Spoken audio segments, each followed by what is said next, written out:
defe naa li taxoon ñu daje fii tey yëglu la ak yëgle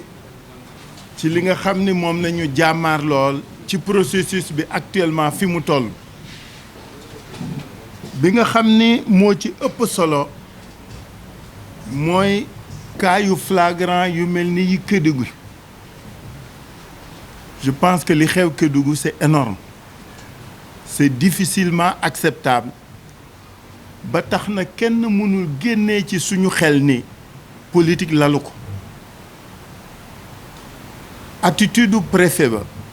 attitude yenn autorités yi ak yenn force de défense et de sécurité yi dafa ñu def problème parce que ni ñu pamtee grâce ni ñu ko sonnalee assiégé njabootam assiégé këram assiégé camarade am c'est inacceptable ci ku ne rek damay contrôler liste biñ nee na nit ñi dem contrôler liste yi dañ ne dañu woote insurrection ñooñ dañ doon pëndal rek dañ doon fuural rek parce que xam nañ ni c'est la loi qui permet à chaque mandataire suñu déposer liste le lendemain am nga droit xool liste bu ne ça c'est la loi soo nee na nit ñi dem visiter xool loolu ñu da ngay woote insurrection bon nag woote nañu insurrection et on l'assume la grâce yi def du leneen lu dul loolu ba tax na li ko dal ko toute la coalition est solidaire de ce qui lui arrive toute la coalition le soutient dans son combat et nous allons le poursuivre le continuer jusqu'à la Cour suprême moo wax rek camarade du Kédougou yi que wéetuñu ci xeex boobu ñun ñëpp ñoo bokk ñoo ànd mais ñaareelu yëf bi mooy notu ministère de l'intérieur parce que man li ma lire ci ministère bi lañ ko defee mais lecture biñ ci def benn la lan la ministre bi bëgg naam pourvoi bi lu normal la kenn du ko weddante mais ñëpp xam nañ ni su cour d'appel jëlee décision am na app boo xam ni moom ngay respecter pour mën jot ci arrêt bi mais mën nga am extrait bi loolu du liste yi du politique yi ñooy responsable mais greffe chaque cour mooy responsable soo jëlee délai bi ngay xaar ministre bi ne bu leen kenn dugal li ma bëgg a opinion bi xam ak acteur bi lan la ministre bi di wut parce que les délais c'est des délais francs et c'est des délais normés soo toppee délai yooyu est-ce que ministre bi li mu bëgg mooy que ni liste yooyu ñu réhabilité duñu bokk ci élection yi parce que su ngeen yéen ay journalistes ngeen je suis sûr que vous avez parcouru le code électoral vous avez aussi parcouru votre code au plan du processus judiciaire ci saisinu Cour suprême xam ngeen ni c'est des délais te xam ngeen ni am na délais yoo xam ni aussi des délais yu code électoral tëral pour defar bulletin yi pour defar affiche yi waaw randal boobu parce que li mu bëgg ngeen jàpp mooy randal boobu lan la wunda que vise le ministère de l'Intérieur en vérité soit il veut que ces listes-là du ñu bokk ci élection yi c'est-à-dire dana am circonscription yi dul bokk ci élection wala mu reculer élection yi ce n'est pas innocent ce n'est pas gratuit surtout quand la matière c'est pas le ministère qui est compétent ce sont les autorités administratives territoriales qui sont compétentes du ma wax ne amul droit wax leen li ñu war def parce que moo leen ilif mais ci domaine boobu préfet ak sous-préfet mooy responsable naam juriste daal nit ñu de manière générale c'est le ministère de l'Intérieur qui organise les élections et que tous les aspects en la matière l'interpellent et l'intéressent mais ci boobu de manière spécifique ce sont les autorités locales lan la ci bëgg loolu kenn du ko nangu su fekkee pour exclure ay circonscription la ci élection yi duñ ko nangu su fekkee pour reporter élection yi la duñ ko nangu dañuy attirer attention rek opinion publique nationale et internationale ci jëfit yooyu man loo boobu lecture laa def ci intervention ministère de l'intérieur ci fii ñu toll ci processus bi ak lii mu digle te su ngeen demee ngeen lire code yëpp ñaari code yi ngeen xool lan lay indi donc dama bëgg booboot que les Sénégalais sachent que nous, par ces rencontres périodiques et régulières, nous voulons les informer de la situation ngir ëllëg comprendre date. On alerte, on informe, on prévient. ñaareelu yëf bi mooy lii nga xam ni moo fi xew tey ci suba ci Dakar ci mbirum Barthélémy Diaz waaw préfet li mu def moom mooy li ko war fàttali toujours loi fàttali toujours règlement nous sommes d'accord mais pourquoi mu koy defal ñeen ñi te du ko def ñi def parce que doxantu bi du Barth rek koy doxantu yéen ñëpp yéen a ngi lire journaux ni am na ñuy doxantu ci dëkk yi. Le travail de proximité en matière dans le domaine électoral, c'est une chose naturelle et normale. Chaque jour, chaque soir, les listes dañuy dugg ci kër yi dugg ci koñ yi dem ci quartier yi saa yoo koy def da ngay ñaan permission saa yoo koy def da nga koy yëgle. La seule chose qu'ils ne prennent pas en compte, c'est la spécificité des SICAP.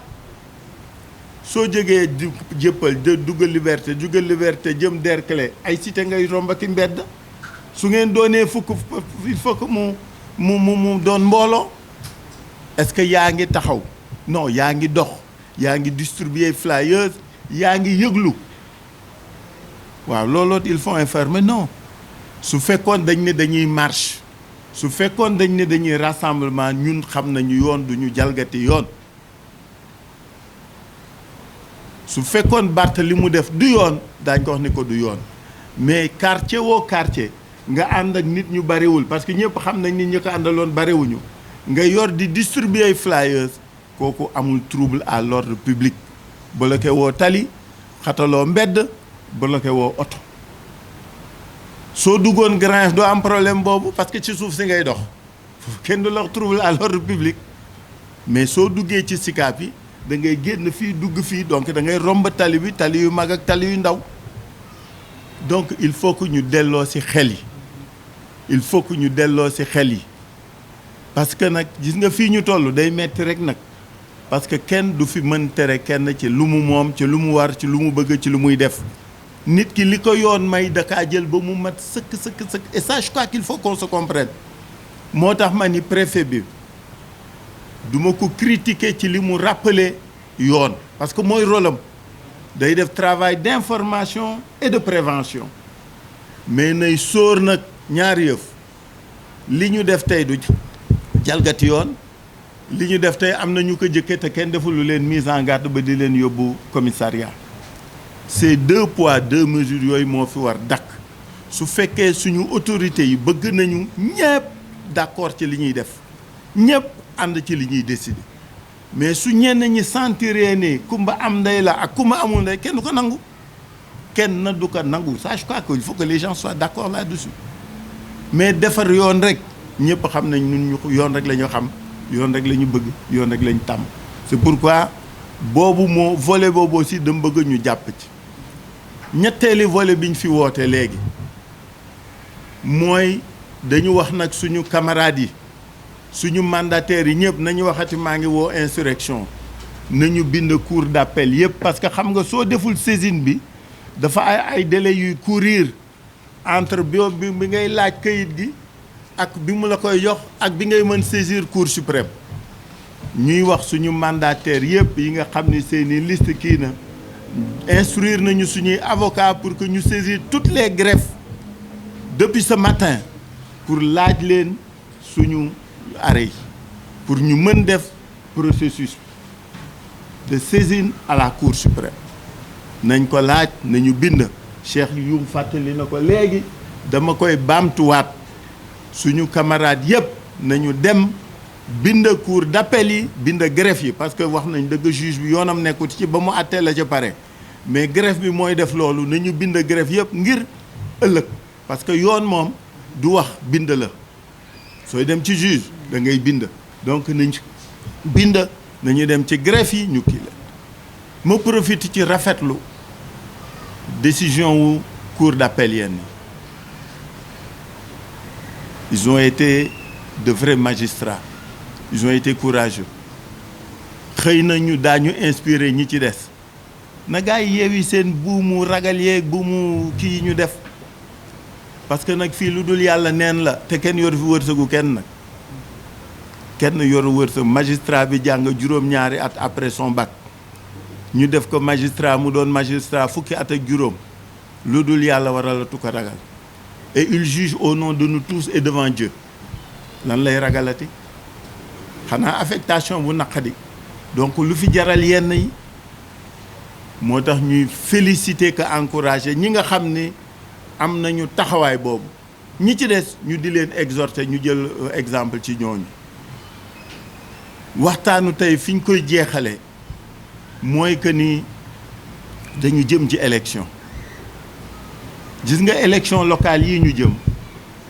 Yewwi Askan Wi dafa porter projet un projet de gouvernance locale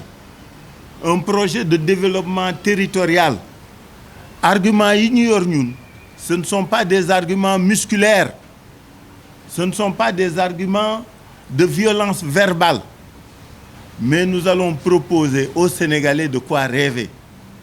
nous allons leur faire une offre qui leur permettra d'être acteurs de leur développement